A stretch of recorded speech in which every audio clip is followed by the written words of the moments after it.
Where would you like to see the AIDS fight go from here? What do you see down the road, the future? I think educating people in schools. I think schools, it has a great opportunity to include AIDS in their STD, teen pregnancy, alcohol abuse.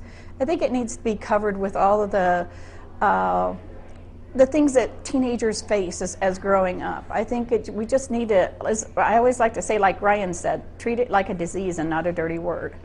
And I think for our teens' safety, I think it's very important to make sure that they get correct educational facts on AIDS. Do you have any bitter feelings about what happened? Oh no, the bitterness has to leave. You know, it left a long time ago.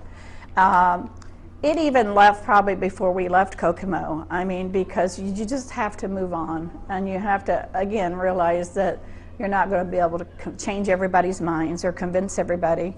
There's still a lot of homophobic people out there that believe that people who get AIDS have done something bad or wrong, or they wouldn't have got the disease. And so, and that's definitely not true.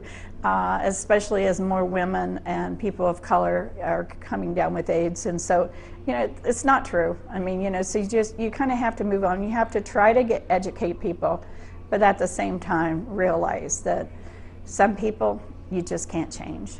Is the fight over? I don't think the fight is over until we have a cure. I think and my hopes that we're working on that cure instead of drugs to sustain people. I mean, that's my kind of fear now, that we're in this complacent mode to where, we got drugs to treat people, so we're not going to try to end the disease. And we already know worldwide that this disease is not going to end. And so I think that the focus needs to be on a cure or prevention. I think prevention is a great attribute that we have to just kind of really understand that this disease, everyone is at risk for this disease.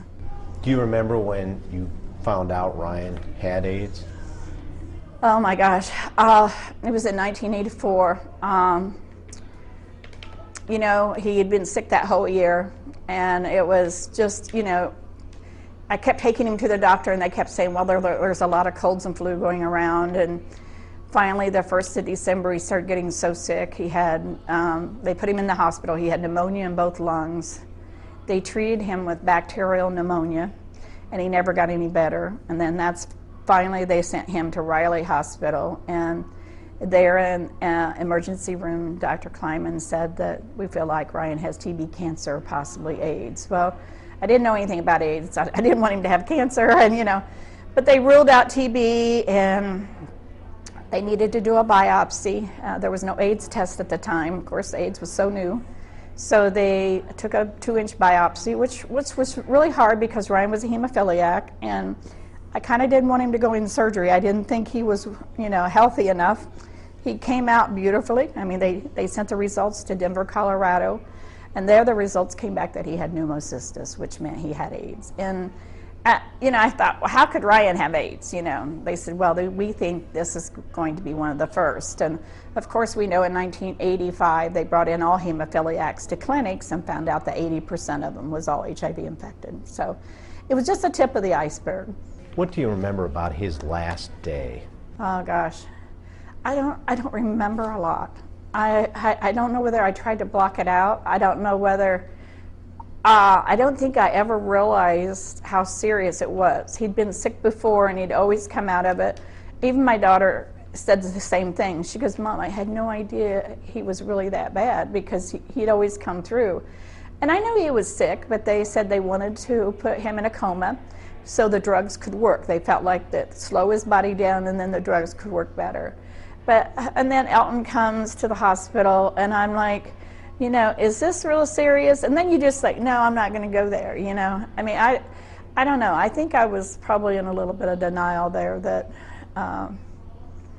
he was as bad.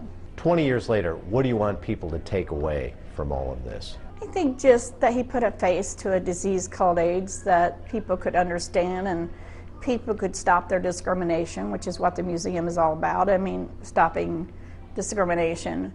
And just, I think making people aware of the disease, that this can affect everybody and anybody.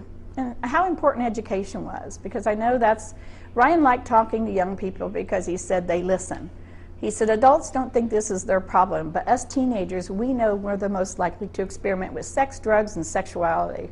And he said, so parents need to wise up, he said, that this disease is going to affect our teenagers.